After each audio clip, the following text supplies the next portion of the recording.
يوما يومين 3 أيام أسبوع وهو مريض يعلم أن الذنوب بالصبر تمحى وتزال. Oleh karena itu, jika kita beriman sebagai mukmin, ya, hendaklah kita menyadari ketika kita sakit itu. Setiap hari kita sakit, apabila kita jalani dengan penuh kesabaran, maka terus pahala dosa kita sedikit demi sedikit dihapus oleh kesabaran kita tadi. والنبي عليه الصلاة والسلام كان إذا نزل به المرض يقول مثل مرض الرجلين. Dan Rasulullah SAW disebutkan jika beliau mendapatkan penyakit, maka rasa sakit yang beliau tanggung itu sama dengan rasa sakit 2 kali lipat rasa sakit yang diderita oleh orang biasa. Karena Nabi SAW يأخذ أجر الرجلين, karena beliau juga mendapatkan pahala 2 kali daripada pahala orang biasa. ومع ذلك يصبر ويحتسب عليه الصلاة والسلام. Meskipun rasa sakit yang dideritanya itu 2 kali lipat melebihi orang lain, beliau tetap sabar. ولذلك لما مرض الموت عليه الصلاة والسلام كان مرضا شديدا.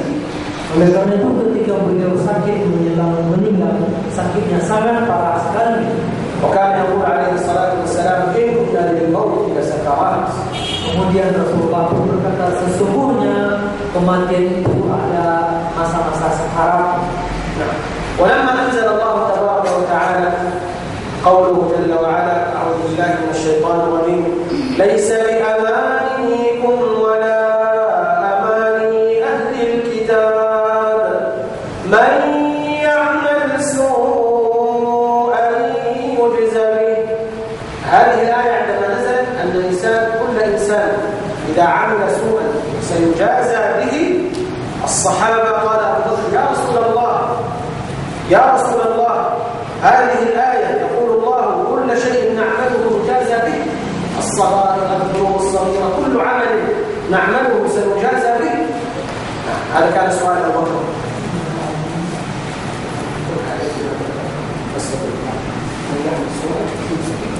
Di dalam ayat ini dijelaskan bahwa setiap orang yang melakukan perbuatan jahat maka akan dibalasi kejahatannya tadi. Abu Bakar radhiyallahu anhu bertanya kepada Rasulullah, apakah setiap kita akan dibalasi perbuatan? فقال أبو بكر رضي الله عنه وأرضاه إذا نحن نجازى على كل شيء نهلك يا رسول الله. Abu Bakar pun berkata, ya Rasulullah, kalau setiap kesalahan kita akan dibalasi oleh Allah Subhanahu wa taala, setiap kesalahan kita mendapatkan hukuman, maka habislah sudah celaka kita ya Rasulullah. فشرح وفسر النبي صلى الله عليه وسلم هذه الآية. Kemudian Rasulullah sallallahu alaihi wasallam menafsirkan, menjelaskan ayat tadi. فقال النبي صلى الله عليه وسلم يا أبا بكر ألا تحزن. Rasulullah bertanya kepada Abu Bakar, wahai Abu Bakar, apakah kamu sedih? ألست تنصب يعني تتعب؟ Bukankah kamu merasa capek? أليس يصيبك اللأواء يعني البلاء والمصائب؟ Bukankah kamu juga mendapatkan musibah? فقال ذلك مما تجزون به.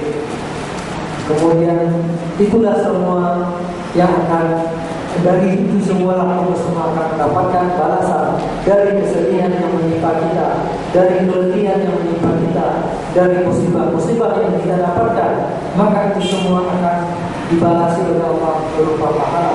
ولذلك كان السلف الصالح رضوان الله عليهم إذا أصابتهم مصيبة يعلمون أن هذه المصيبة بسبب ذنب فعلوه. Oleh karena itu para salafus saleh ketika mereka mendapatkan musibah, mereka sadar bahwa musibah yang turun kepada mereka ini pasti karena sebuah dosa yang pernah mereka lakukan. السيدة عائشة رضي الله عنها وارضاها إذا أصابها الصداع تقول هذا ببعض ذنبي ويعفو عن كثير. Kemudian Aisyah radhiyallahu anha ketika beliau misalnya mendapatkan kepala, kemudian beliau berkata, ini pasti akibat beberapa dosa yang pernah saya lakukan, dan insya Allah dengan kesabaran ini Allah akan menghapus lebih banyak dosa. إذا المؤمن إذا أصيب بهذه الأمراض يفرح لأنها تكفر سيئاته يفرح بهذا البلاء لأنه إذا ارتفع البلاء يرتفع معه الذنوب ومعه سيئات يغفرها الله جل وعلا. Jadi kalau kita paham sesungguhnya, seharusnya ketika mendapat sakit itu kita berbahagia. Mengapa? Karena dosa-dosa kita akan luntur bersama kesabaran kita. Bahkan semakin parah sakitnya semakin senang. Kenapa? Semakin banyak, semakin besar dosa-dosa yang digugurkan oleh kesabaran kita mendapatkan sakit itu. Allah rahim bi'ibad. Allah latif jalla wa ala. Allah Maha Penyayang, Allah Maha Penyayang kepada hamba-Nya. أحيانا يكون هذا الرجل كتب الله له منزلة عالية في الجنة. Bisa jadi atau terkadang Allah Subhanahu wa taala telah menuliskan, menetapkan kedudukan yang sangat tinggi untuk seseorang. أو هذه المرأة كتب الله لها في الجنة منزلة عالية. Atau untuk seorang wanita, Rasulullah Allah Subhanahu wa taala telah menuliskan, telah menetapkan dia akan mendapatkan tempat yang tinggi di surga. ولكن عبادتها وعبادته قليلة. Akan tetapi ibadahnya sedikit. كيف يصل إلى هذه الدرجة التي كتبها الله؟ Bagaimana supaya bisa sampai ke tempat yang tinggi tadi? بالبلاء وبالمصائب التي تنزل عليه ترفع درجاته عند الله تبارك وتعالى. Dengan musibah-musibah tadi. Jika dijalaninya dengan penuh kesabaran, insya Allah dengan musibah yang dia sabar, tentunya akan mengantarkan ke tempat yang tinggi. وإذا كشف الله عز وجل لنا القدر أصبحنا سنرى عجبا عجابا. Jika Allah Subhanahu wa taala seandainya Allah menyingkapkan takdir kepada kita, maka kita akan melihat hal-hal yang aneh, yang luar biasa. انظر إلى هذه القصة العجيبة التي يرويها النبي صلى الله عليه وسلم عن بني إسرائيل. Mari kita simak sebuah kisah yang dikisahkan oleh Rasulullah tentang Bani Israel. كان نبيا من أنبياء بني إسرائيل يجلس قريبا من بئر الماء. Bahwa ada seorang nabi dari bangsa Israel duduk di pinggir sebuah kolam atau mata air. فجاء فارس ونزل من فرسه وشرب من ماء البئر. Kemudian datanglah seorang ksatria pemuda, kemudian dia mampir di sana, turun dari tunggangannya dan minum dari air itu. وسقط منه صرة من الماء سقطت قريبا من البئر. Kemudian dari dia jatuh dari pinggangnya kantong uang. Kalau kita kan sekarang sopir juga kantong uang jatuh di sana. ولكنه لم ينتبه. Tetapi penunggang kuda ini tidak sadar. فركب حصانه وانطلق. Kemudian dia kembali naik memacu kudanya dan pergi. ثم جاء بعد قليل راعي غنم. Kemudian selanjutnya tak lama berselang datanglah seorang pengembala kambing. رجل فقير مسكين ومعه غنم فلما جاء إلى البئر وجد هذا الماء فأخذه وذهب. Kemudian pengembala ini seorang yang miskin, tak punya apa-apa, dia hanya mengembalakan kambing. Begitu melihat kantong ini, diambilnya dan pergi. ثم تذكر ذلك الفارس وبحث عن المال فلم يجده فرجع إلى البئر. Adapun penunggang kuda tadi tak agak jauh, kemudian dia ingat mencari uangnya tak ada, sadarlah dia barangkali jatuh di tempat tadi dia pun kembali untuk mencari. وقبل أن يصل الفارس إلى البئر جاء رجل كبير شيخ كبير جاء إلى البئر لكي يشرب الماء. Kemudian sebelum pengendara kuda itu datang sampailah ke sana seorang tua renta ingin meminum air pula. فجاء الفارس إلى البئر فوجد هذا الرجل الكبير قال له أين المال؟ أخرج المال. Kemudian penunggang kuda tadi datang bertemu dengan orang tua ini, dia langsung marah-marah meminta uangnya sama orang tua ini. Mana uang tadi itu keluarkan? قال لا قال وأخرج المال الآن. Orang tua tadi pun mengatakan, saya tak tahu, saya tak mengerti apa yang Anda bilang. Kemudian laki-laki terus berkata, keluarkan mana uang saya. فأخرج الفارس السيف وقتل الرجل. Maka penunggang kuda tadi mengeluarkan pedangnya dan dia membunuh orang tua itu. وركب الحصان وانطلق. Kemudian dia pun pergi menunggang kudanya kembali. وهذا النبي الذي يجلس قريبا من البئر رأى كل شيء. Nabi yang duduk tidak jauh dari mata air tadi melihat semua peristiwa. فقال يا الله، يعني أريد أن أفهم هذا الذي حدث أمامي ما هو. Kemudian dia pun berdoa kepada Allah, ya Allah, saya ingin memahami apa yang terjadi di depan saya ini. Kenapa begini kejadiannya? Apa rahasia begini? فأخبره الله جل وعلا أن هذا الرجل الكبير الشيخ الكبير كان قد قتل أبا هذا الفارس. Kemudian Allah Subhanahu wa taala memberitahu Nabi ini bahwa orang tua tadi dulu dia membunuh ayah penunggang kuda tadi. Ayah penunggang kuda itu mati terbunuh di tangan orang tua ini. وأن هذا الفارس أبوه كان قد سرق المال من أبي هذا راعي الغنم. Orang tua penunggang kuda itu dulunya mencuri uang dari desa binatang. أبو الفارس كان قد أخذ المال من أبي هذا راعي الغنم. لا desa mana اسمه راعي الغنم. الفارس أبو الفارس كان أخذ المال. Dan bapak si penunggang kuda itu dulu yang mencuri uang dari ayah si pengembala kampung tadi. فأردت أن أعيد المال لورثته وأقتص من القاتل. Maka kata Allah, saya hendak mengembalikan uang yang dicurinya itu kepada ahli warisnya. Kemudian saya juga ingin memperlakukan kisah kepada orang yang telah membunuh. فالقدر فيه حكم وفيه أسرار عجيبة ولكننا نحن لا نعلمه ولا نعرف غيره. Takdir, qadar dari Allah Subhanahu wa taala menyimpan misteri rahasia yang luar biasa, hanya saja kita tidak tahu itu semua. يكتب الله تبارك. انظروا إلى قصة سيدنا يوسف عليه السلام. Kita juga bisa melihat, perhatikan kisah Yusuf alaihi salam. كتب الله عز وجل أن يكون يوسف عليه السلام عزيزا ووزيرا كبيرا في مصر. Allah Subhanahu wa taala telah menulis dan menakdirkan bahwa Yusuf alaihissalam harus menjadi seorang terhormat, perdana menteri atau menteri yang memiliki kekuasaan besar di Mesir.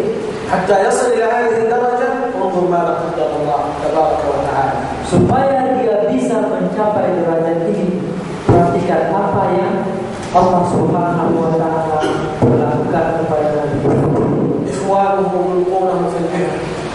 Saudara-saudaranya mencampakkannya ke dalam sumur. ثم يخرج من البئر ويشتريه رجل من مصر. Kemudian keluar dari sumur, dia dibeli oleh seseorang dari Mesir. ثم تراوده زوجة هذا الرجل. Dibeli sebagai budak. Kemudian setelah itu pun digoda oleh seorang perempuan istri tuannya. ثم تدخله السجن. Kemudian dia yang digoda, dia pula dimasukkan ke dalam penjara. ثم يخرج من السجن ويكون بعد ذلك وزيرا كبيرا في مصر. Kemudian ketika dia keluar dari penjara, dia pun menjadi menteri di Mesir. الله عز وجل له حكم وله أسرار في تقديره جل وعلا. Allah Subhanahu wa taala memiliki hikmah-hikmah. Semua itu pasti ada hikmahnya. Demikian takdir Allah Subhanahu wa taala. فنحن نؤمن بما قدر الله لنا. Kita beriman dengan segala sesuatu yang telah ditakdirkan oleh Allah kepada kita semua. ونرضى بما كتب الله لنا. Dan kita ridha dengan semua yang ditetapkan oleh Allah, yang Allah putuskan untuk kita. ثم قال المؤلف رحمه الله تبارك وتعالى: والشهيد يأجره الله على القتل. Kemudian mu'allif atau penulis melanjutkan bahwa orang yang mati syahid Allah Subhanahu wa taala memberinya pahala atas peristiwa terbunuh. Wasyahid ajruhu 'azim jiddan. Kematiannya itu berpahala dan pahalanya itu sendiri sangat-sangat besar. Asy-syahidu عندما يقتل في سبيل الله فإن الله عز وجل يكفر كل ذنوبه إلا ذنبا واحدا. ما هو؟ Seorang yang mati syahid ketika dia terbunuh dengan Allah menghapuskan semua dosanya kecuali satu, apa? Ad-dain. الله عز وجل يغفر للشهيد كل الذنوب إلا الدين. Allah Subhanahu wa taala menghapus dosa semua dan total semua orang yang mati syahid kecuali buta. والشهيد كذلك لا يشعر بالموت إلا مثل قبضة النملة. Kemudian berbeda dengan orang-orang yang mati lainnya. Orang yang mati syahid dia tidak merasakan pedihnya kematian itu kecuali seperti gigitan semut saja. ولا يفتر في القبر. Dan dia tidak ditanyai, tidak diberi cobaan dalam kubur. وأيضا كما تعلمون الميت عمله لا يتوقف. الأعمال الصالحة لا تتوقف إذا مات من الشهيد. Kemudian juga terkait seorang yang meninggal mati syahid maka pahala amal-amalnya tidak berhenti, tidak putus. ويشفع في كم من أقاربه. Dan dia bisa memberi syafaat untuk berapa orang dari kerabatnya. Berapa orang yang bisa diberi syafaat? Satu syafaat. زاد صفرا وفاز. Zid cuma menambah satu nol. 70 من أقاربه استوجبوا النار سيدخلون النار فيشفع فيهم الشهيد ويدخلهم الجنة.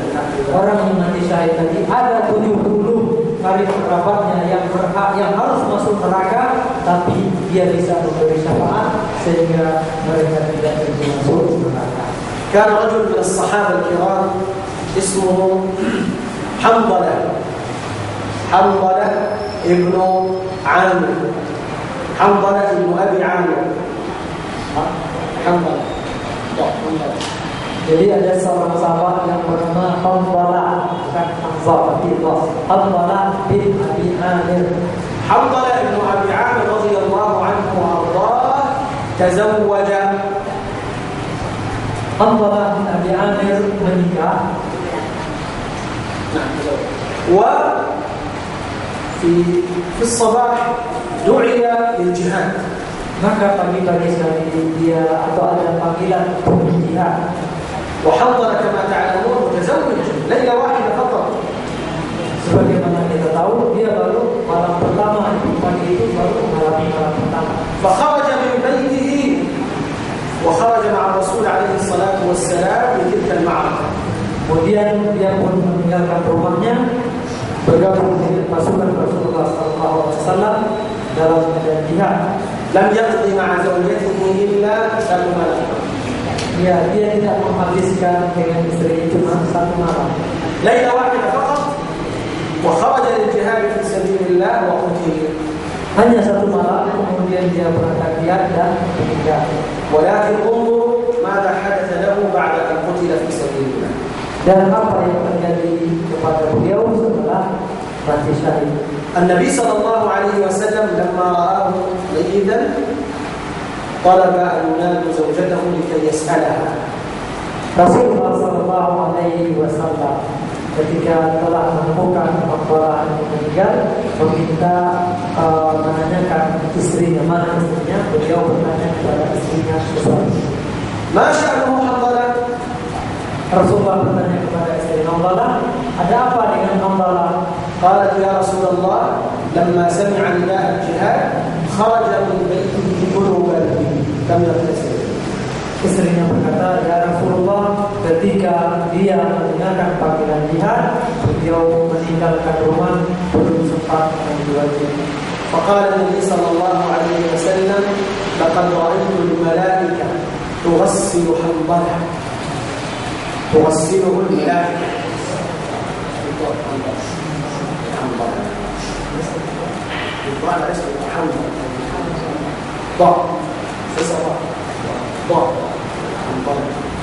Jadi kemudian Rasulullah SAW mengatakan, sesungguhnya saya telah melihat hamba dimandikan oleh malaikat.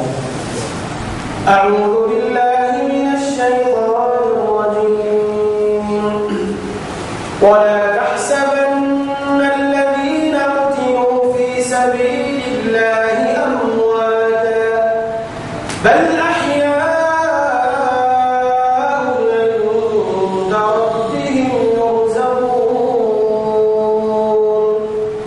فرحين بما آتاهم الله من فضله ويستبشرون بالذين لم يلحقوا بهم من خلفهم ألا خوف عليهم ولا هم يحزنون. Dan janganlah kamu semua mengira bahwa orang yang mati syahid di jalan Allah mereka mati, tetapi mereka hidup, mereka diberi rezeki oleh Allah terus hidup, mereka berbahagia di sisi Allah Subhanahu wa taala. Kana Amirul Mu'minin Umar radhiyallahu anhu wa arda wa huwa khalifatul muslimin wa maqarrul khilafah al-Madinah an-Nabawiyyah. Adalah Umar bin Khattab radhiyallahu anhu, khalifah kedua setelah Abu Bakar. Beliau tinggal di Madinah. Madinah adalah pusat pemerintahan Islam. Kana yad'u daiman wa yaqul Allahumma inni as'aluka syahadatan fi sabilik wa mitatan fi balad rasulik. Umar selalu berdoa kepada Allah, ya Allah, saya berdoa supaya mati syahid di jalan Allah, di jalan-Mu ya Allah, dan mati artinya syahid di jalan Allah dan matinya di Madinah. فكان الصحابة يتعجبون من هذا الدعاء. Para sahabat pun heran dengan doa Umar ini. لأن الشهادة تكون في القتال وفي الجهاد، والجهاد ليس في المدينة وإنما هو في بلاد الشام وبلاد العراق بعيد عن المدينة. Karena biasanya orang mati syahid itu kan dalam peperangan, dalam pertempuran.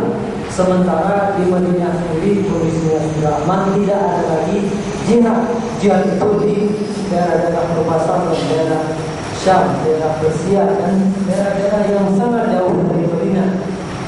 فاستجاب الله لدعوة أمير المؤمنين عمر.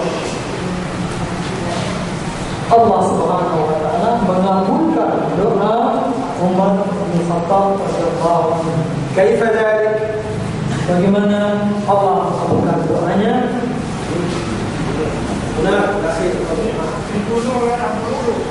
Nah, Abu Lu'lu'ah al-Majusi.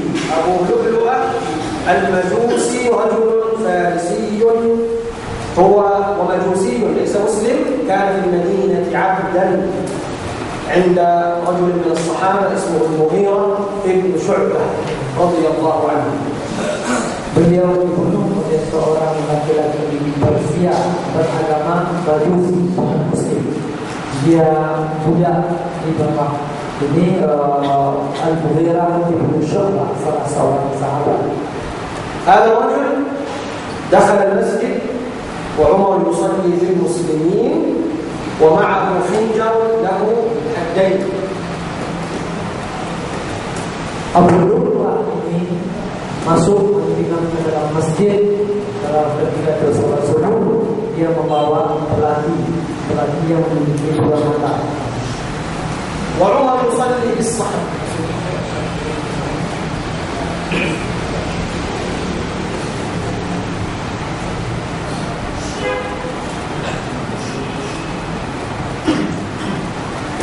Jadi pelati dua matanya.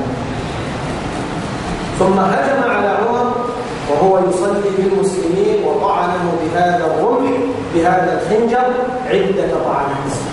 Kemudian dia menyusul ke depan dan menusuk Umar bin Khattab berulang kali dengan belahannya ini. فكتب الله عز وجل الشهادة لأمير المؤمنين عمر في المدينة ودفن في المدينة. Allah Subhanahu wa taala pun menuliskan mati syahid untuk Umar bin Khattab. Beliau mati syahid di Madinah, kota Rasulullah, dan dimakamkan di sana. لذلك من سأل الله الشهادة صادقا كتبها الله له حتى لو مات على فراشه. Oleh karena itu orang yang betul-betul benar-benar berdoa kepada Allah untuk mati syahid dan doanya betul-betul kepada Allah, Allah akan menuliskan, takdirkan untuknya mati syahid meskipun dia mati di tempat itu. هذا سؤال للنساء: من هي أول شهيدة في الإسلام؟ Ini soal untuk ibu-ibu kita, siapakah wanita yang pertama kali meninggal mati syahid dalam Islam? سؤال النساء: هل عندهم نساء؟ Soal ibu-ibu yang harus jadi nggak boleh. Wanita pertama Islam wanita.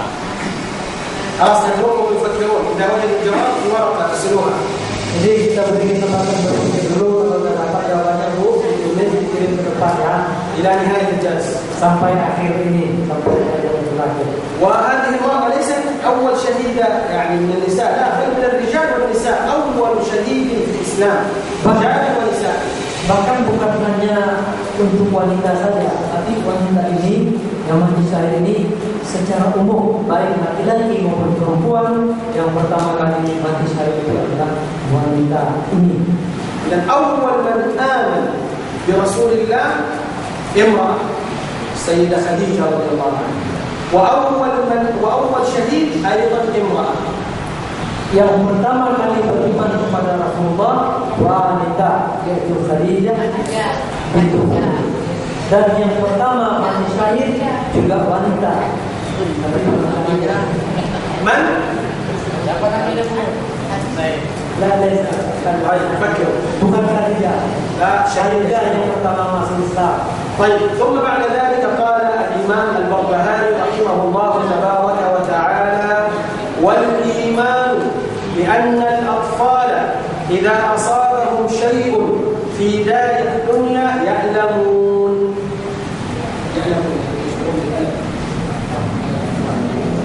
Kemudian kita juga beriman Imam Al-Barbahari bahwa anak ketika mereka mendapatkan ini sakit atau dapat mencoba dunia ini, mereka juga merasa sakit. والإمام البربهاري قال بعد ذلك: وذلك أن بكر ابن أخت عبد الواحد قال لا يعلمون. بكر ابن أخت عبد الواحد قال لا يعلمون وكذا. هذا لعله رجل في ذلك الزمان، في زمن الإمام البربهاري، كان ينكر أن الأطفال يعلمون، لأنه يقول هذا ينافي رحمة الله. Jadi mungkin ada yang bertanya kepada ini, mengapa Imam Al-Barbahari menyebutkan ini kayaknya sepele? Ternyata ada sebabnya, karena ada seseorang barangkali itu bersama beliau bernama Bakar bin Ukhti Abdul Wahid. Ada seseorang yang dikenal namanya Abdul Wahid. Kemudian dia punya saudara perempuan ini punya anak namanya Bakar.